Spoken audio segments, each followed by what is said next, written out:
உழைப்பிலும் சரி, உறுதியிலும் சரி, அரசியலும் சரி, தான் நினைத்தது மட்டுமே வாழ்ந்து முடித்தவர் அவர் இன்று மறைவில்லை. எத்தனையோ கலைஞர்கள் எடுத்துக்காட்டாக என்ன எங்களுக்கு இந்த சேலம் ஆர்ஆர் நிறுவனத்துக்கு எனக்கு இந்த வீடு கிரகப்பிரவேசத்தில் கூட நான் மட்டுமே இதில் கலந்து கொண்டேன் சீஃப் கெஸ்ட்டாக. இந்த ஊரில் ஒரு பிள்ளையார் மாதிரி என்ன சொல்லுவார், நீ ஒரு பிள்ளையார், நீ ஒரு ஆள் இருந்தால் போதும்னு.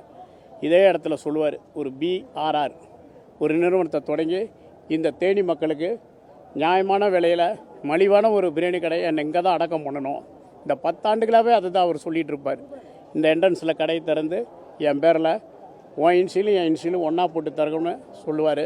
இன்றைக்கி நான் மீடியா துறையில் திரையுலகத்தில் இருக்க காரணமாக இருந்தவரே அவர் தான். உன் நல்ல மனசு தெரியணும்னு அவருக்கு நான் என்ன செஞ்ச கொடுத்துட்டு அவரே எனக்கு செஞ்ச விஷயங்களை சொல்கிறேன்.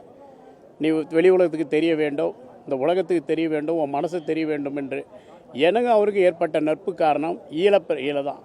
ஈழத்தில் அவர் பிரபாரம் மேலேயும் ஈழ மக்கள் மேலேயும் மிக மேலும் ஒரு போராட்டவாதியாக இருந்தவர். முத ஈழத்தில் போய் அங்கே நடந்த இன்னல்களை பார்த்துட்டு குமுதம் புக்கில் அவருடைய வரலாறு அங்கே என்ன இன்னல்கள்லாம் நடக்குதுன்னு வெளி உலகத்துக்கு கொண்டு வந்தவர். என்னையும் ஈழத்தில் இன்றைக்கி யாழ்ப்பாணத்தில் எல்லாம் இங்கேருந்து பேசுவாங்க. யாழ்ப்பாணத்தில் போய் நான் போர் பகுதியில் கடை திறக்க காரணமாக இருந்தவரும் அவர் தான். அவர் ஊட்டிய அந்த உணர்வு தான் ஈழத்தில் இன்றைக்கி ஒரு தமிழனாக என்னால் அங்கே நிற்க முடியுது, தமிழ் செல்வனா. அந்த அளவுக்கு என் வாழ்க்கையில் அவருக்கு எனக்கு இல்லாத நட்பு கிடையாது. இந்த கிரகப்பிரவேசத்திலே நான் மட்டும்தான் இருக்கேன்னா பாருங்களேன். அந்த அளவுக்கு அவருக்கு எனக்கு ஒரு நட்பு. திரையுலகத்தில் அறியாதவர்கள் இன்றைக்கி, தெரியாதவர்கள் இன்றைக்கி, பாக்யராஜ் சார்லேருந்து, சொல்லுமணிலேருந்து, பார்த்திபன் சார்லேருந்து, பேரர் சார்லேருந்து, உதயகுமார்லேருந்து இத்தனை நட்புக்கும் எனக்கு வித்திட்டவர் ஐயா தான். ஐயா என்பது நான் தாய் தந்தை இல்லாதவனு உங்களுக்கு தெரியும். அந்த தாய் தந்தை இல்லாதவனுக்கு ஒரு அன்னையும் தாயாக வருது என்னை இந்த உலகத்துக்கு காட்டியவர் அவர் தான். அவரே சொல்லுவார், நீ பேசு உலகத்தில், மீடியாவில் பேசு அப்படின்னு சொல்லி இன்றைக்கி ஆர்ஆர் தமிழ் ஒரு சேனலே தொடங்கிறதுக்கு காரணமாக இருந்தவர், திரைப்படம் எடுக்க எனக்கு காரணமாக இருந்தவர். இன்று நம்மளை எல்லாம் உங்கள் துக்கத்தோடு என் துக்கத்தை தமிழகமே இன்றைக்கி அவருக்காக வருந்திருக்கிறது. முக்கியமாக தமிழ்நாடு அரசு இத்தகைய காவல்துறையும் காவல் மரியாதையோட அரசு மரியாதையோடு இருந்த அரசுக்கு நம்ம நன்றி சொல்வோம். இந்த அளவுக்கு ஒரு திரைப்படத்துறையிலேருந்து வந்தவர் அவருக்கு பார்த்தா நீங்கள் 500,000க்கும் மேற்பட்ட போலீஸ் பாதுகாப்போடு அவர் இந்த மண்ணில் இருக்க அரசுக்கு நன்றி சொல்வோம். இதுதான் அவர் விதைத்தது. தமிழர்களுக்கு அவர் விட்டுட்டு போனது ஒன்று தான், தன்மானமாக இருங்க, யாருக்காகவும் நம்மளை அர்ப்பணிக்க வேண்டியதில்லைன்னு தான் கொண்ட கொள்கையில் அவர் சொல்லுக்கு அத்தனை பேரும் கட்டுப்படுவாங்க. சூப்பர் ஸ்டார் ரஜினிகாந்தே அதை பதிவு பண்ணியிருக்கார். அவர் சொல்லு என்றால் நம்மளை அப்படி கட்டுப்பட்டு விடுவோம்னு. அந்த கட்டுக்கோப்பான இதயம் இங்கே மண்ணுக்குள்ளே உறங்கியிருந்தாலும் இந்த தமிழ் மண்ணில் தான் சொந்த ஊரில் அவர் இங்கே தான் அடக்கம் பண்ணணும்னு 10 ஆண்டுகளாகவே அதை சொல்லிக்கிட்டே தான் இருப்பார். அவர் தன் இறுதி நாட்களை கணித்தே வாழ்ந்தால் தான் சொல்லணும்.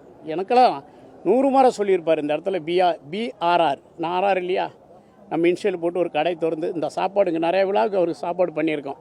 மண்டபங்களில் இந்த மக்களுக்கு நான் அங்கே கேட்ரிங் வந்து இங்கே ஐயாவுக்கு பண்ணுவேன்.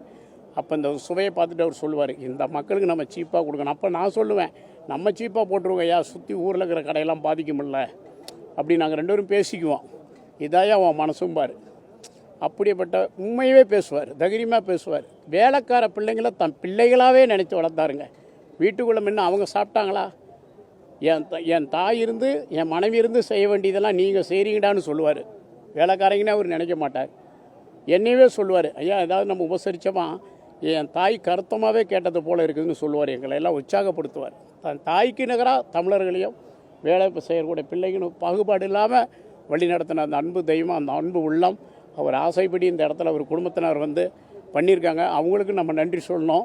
இவ்வளோ பெரிய தோட்டத்தில் அவர் ஒதுக்கி அவர் இறுதி நாட்களில் அவர் குடும்பத்தார் நிறைய பேர் கவனிக்கல நினைப்பாங்க, தவறு கவனித்த வாசி தான் அவர் உலகாலம் அவர் வாழ்க்கை நல்ல மருத்துவமனையில் செலவு பற்றிலாம் கவலைப்படாமல் கடைசி நேரத்தில் கவனித்தாங்க. அந்த தவறு நேரத்தை அந்த இடத்துல யாரும் இல்லைங்கிற ஒரு இதுதானே தவிர குடும்பத்தை கவனித்தாங்க. நான் கூடவே இருப்பவன். திரையுலகத்தில் அனைவருக்கும் தெரியும், பத்திரிகையாளர்களுக்கெல்லாம் பிரியவே மாட்டோம். அவர் மருத்துவமனையில் அட்மிட் ஆகிற வரைக்கும் அவரை விட்டு ஒரு நாள் நாங்கள் எந்த நிகழ்ச்சியிலையும் பிரிந்ததில்லை. அம்பண்ணன் சீமாம்பிள்ளை காது குத்து கூட சிவகங்கையில் 2 பேரும் தான் போய் சாப்பிட்றோம் பந்தியில் உட்காந்து. அப்படி பிரியாத இருந்தவர் இன்றைக்கி அவர் இன்றைக்கி தம்பி மனோஜ் இல்லை, ஐயாவும் இல்லைங்கும் போது அந்த குடும்பம் எவ்வளோ ஒரு கஷ்டத்தில் இருக்கும். அந்த வருத்தத்தோடு அவர் கனவை நிறைவேற்ற இந்த இடத்துல நான் முக்கியமாக பாடுபடுவேன். அதுக்கு குடும்பத்தினர் எனக்கு உதவியாக இருக்க வேண்டும் என்பது தான் அன்பு வேண்டுகோள்.